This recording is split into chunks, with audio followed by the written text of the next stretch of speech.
जय हिंद। तो आज हम देखेंगे शिशुनाग वंश के बारे में। इसके पहले वाली वीडियो में हम हरेक वंश देख चुके हैं और जो मगध वंश पे जितने वंश हैं हम सभी को देखेंगे। हसीन मशूक शाह इसका ट्रिक होता है।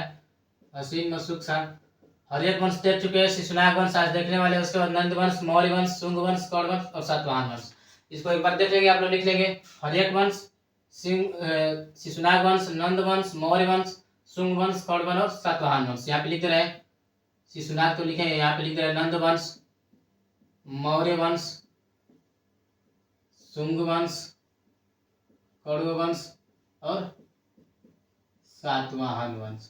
इतने वंश के बारे में हम देखेंगे। पूरा जो मगध है इसका पूरा वंश है, ये शुरू से लेकर के हर एक वंश पिछली वाली वीडियो में पढ़ चुके हैं। आप पिछली वाली वीडियो में जाकर देख सकते हैं। अब पढ़ते हैं शिशुनाग वंश। उसमें हम देखे थे कि जितने भी हर एक वंश के जो जो शासक थे वो अपने पिताजी की हत्या करते करते आगे आगे बढ़ रहे थे। उदयन डरा जाता है, कहता है कि हम तो हमारा जो लड़का है हमारी हत्या न कर दे, इसलिए उनको जो उनका लड़का था नागदशक, उसको पूरी योग्यता उसकी नहीं थी, फिर भी उसको राजा बना देता है। और उसी नागदशक का फायदा उठाकर उसका सेनापति शिशुनाग वंश, जो शिशुनाग था, अपने नए वंश शिशुनाग वंश की स्थापना करता है नागदशक को मार करके।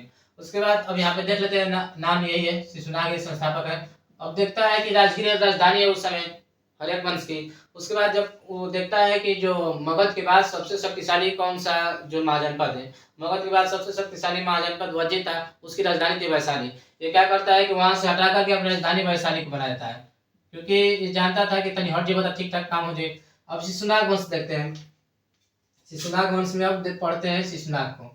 इसके संस्थापक कौन थे, नाम से ये शिशुनाग। शिशुनाग जब हम हरेक वंश पढ़ रहे थे उसमें अवंती में हमने एक क्वेश्चन लिखवाए थे। बिंबिसार में एक क्वेश्चन पढ़े थे कि अवंती के एक शासक थे चंद्रप्रदेव थे, उनको पांडु रोग हो गया था, पीलिया जिसको बोलते हैं, जिससे खून की कमी हो जाती है, पीला हो जाता है। अब उसमें उसको ठीक किए थे जीवक। और बिंबिसार ने अवंती से बढ़िया संबंध स्थापित कर लिया था। लेकिन ये तो आगे अगला वंश शिशुनाग वंश, ये क्या करते हैं, अवंती को पूरा जीत लेते हैं और चंद्रप्रदेव से अवंती को जीत लेते हैं। क्वेश्चन पूछता है कि मगध में अवंती को किसने मिलाया। मगध में अवंती को किसने मिलाया, किसने मिलाया, शिशुनाग में मिलाया। मगध में अवंती को किसने मिलाया, यहाँ पे अवंती को मिलाया नहीं, तो वहां से बस संबंध स्थापित किए थे, उसका उनका रोग ठीक करके। ये अवंती को पूरा मिला लेते हैं। वत्स को मगध में किसने मिलाया, वत्स को मगध में किसने मिलाया, किसने मिलाया, शिशुनाग में मिलाया। और शिशुनाग का एक पुत्र था कालाशोक। उसके पुत्र का क्या नाम था, कालाशोक। जैसा नाम है वैसे काम भी है और उसे देखने में भी लगता था। कालाशोक इतना खतरनाक था काला कि अगर रात्रि में जाएंगे, का रात्रि का अगर देख रहे हैं तभी देखते हैं कि जब धूप होता है तो बादल घेर देता है। बादल जब घेरता था तो नीचे बाहर हो जाता है, इसको दिखाई नहीं देता कि काला सुख है कि नहीं है। काला सुख ऐसे देख लीजिए, इस समय इनका पुनर्जन्म हुआ है। ये रहीम कार्नेवाल को देखिए, वेस्ट इंडीज के खिलाड़ी, पूरा मोट खाने दम देंगे, वही समझ लीजिए काला सुख वही थे। चलिए आगे देखते हैं, काला सुख के बारे में पढ़ते हैं। अब इसमें काला सुख तो ऐसे बता दिया कि पूरा काला है, इसलिए इनको क्या कहा गया, काकवड़ कहा गया। लेकिन इनकी योग्यता बहुत थी। अभी इनके भले हम इनका पढ़ रहे हैं ऐसे करके काला शौक या जो कुछ भी हो, लेकिन योग्यताएं बहुत थी। लेकिन अभी पढ़ेंगे इसके काले की वजह से इनको क्या क्या हो गया। अभी द्वितीय बौद्ध संगीति कराती है अपनी राजधानी में। राजधानी इस समय कहाँ थी उनकी, वैशाली। प्रथम बौद्ध संगीति कहाँ हुई थी, राजगिरी में। राजगिरी उस समय शासनकाल किसका चल रहा था, अजातशत्रु का। पहला अजातशत्रु के शासनकाल में प्रथम बौद्ध संगीति, दूसरा हो गया आपका कालाशोक के शासनकाल में वैशाली में हो गया। अभी तीसरा चौथा की बात करेंगे, अभी आगे आएगा। तो उसके बाद ये वैशाली के बाद पाटलिपुत्र को पुनः राजधानी बना देते हैं। इस पाटलिपुत्र की बात करेंगे तो पिछले वीडियो में देखे थे कि पाटलिपुत्र की स्थापना किसने किया था, तो हरेक वंश ने, हरेक वंश में जो उदय था उसने किया था। अब देखते हैं कालाशोक के, इसकी थोड़ी कहानी सुन लेते हैं। यहाँ पे एक ब्रेंच है, ठीक, इतना ही काफी है। ऐसे कालाशोक बैठा हुआ है, इधर से एक नाई है, इसका बाल काट रहा है, ठीक। और इधर उसकी पत्नी बैठी हुई है, किसकी, कालाशोक की। ये कालाशोक की क्या है, रानी है। और ये कौन है, कालाशोक है। कालाशोक तो ऐसे ही बहुत कर जाता था। इसकी पत्नी जो थी बहुत गोर थी, इसको मानती नहीं थी, लेकिन राजा है तो मानना पड़ेगा। और वही में कालाशोक इतना खतरनाक कि इसकी 10 गो पुत्र थे। कितने पुत्र थे इसके, 10 गो। अब तो रानी और नहीं मानेगी। अब जब ये बाल कटवाता था कालाशोक तो रानी इसकी बहुत खुश हो जाती थी, एकदम खुश हो जाती थी इसकी रानी। अभी कालाशोक समझ नहीं पाता था, ये सोचता था कि जब हम बाल कटवा रहे तो बहुत बड़े लग रहे हैं। ये हर डेली 2 दिन 3 दिन तो आप नाई को बुला करके, उसका नाम था अग्रसेन। क्या नाम था, अग्रसेन, अग्रसेन नाम था उसका। नहीं, क्या नाम था, अग्रसेन।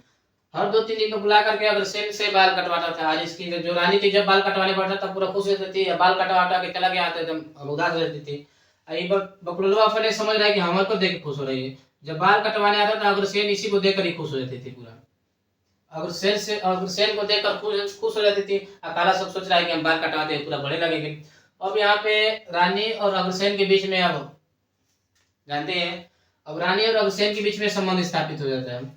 अब यहाँ पे अग्रसेन और रानी मिल करके कालाशोक की हत्या करने का प्लान बनाते हैं। अब कालाशोक कहता है, ये तो बुझ रहा है कि हम बाल कटवा रहे थे, बड़े लग रहे हैं। अब अगले दिन जब कालाशोक के अग्रसेन कालाशोक का जब बाल काटता है तो दाढ़ी कहता है, तो दाढ़ी बना दी, नीचे वाला सही तिरछा वाला बना दे, चोखा जो नया नया मॉडल निकला है।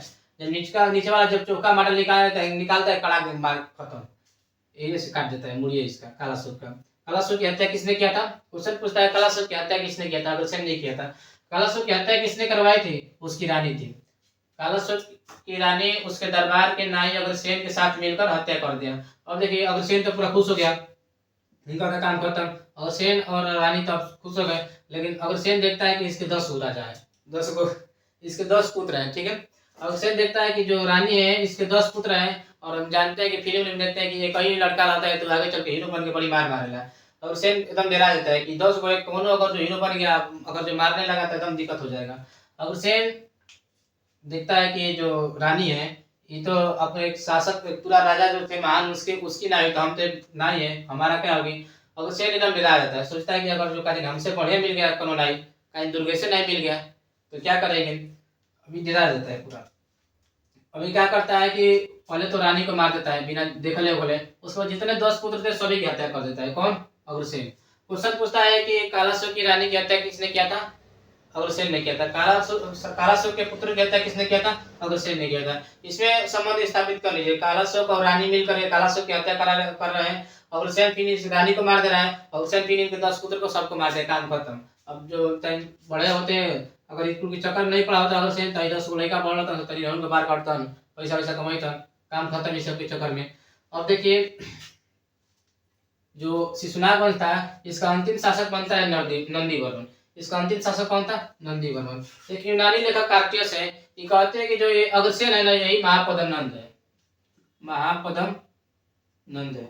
लेकिन जब हम अगली वीडियो में जब नंद वंश पढ़ेंगे उसमें महापद्म नंद को पढ़ेंगे तो बहुत ही खतरनाक शासक थे महापद्म नंद। इनको एक छत्र पृथ्वी का राजा कहा जाता था, सर्वछत्रांतक कहा जाता है, और कली को जीत करके विकराट की उपाधि धारण किए थे। और जब इनके बारे में पढ़ेंगे महापद्म नंद के बारे में, तो ऐसा लगभग नहीं करेगा कि कब बार बार महिला के चक्कर में किसी राजा की हत्या कर देंगे। इनकी हत्या करना है तो डायरेक्ट इसके सामने आके काट देंगे।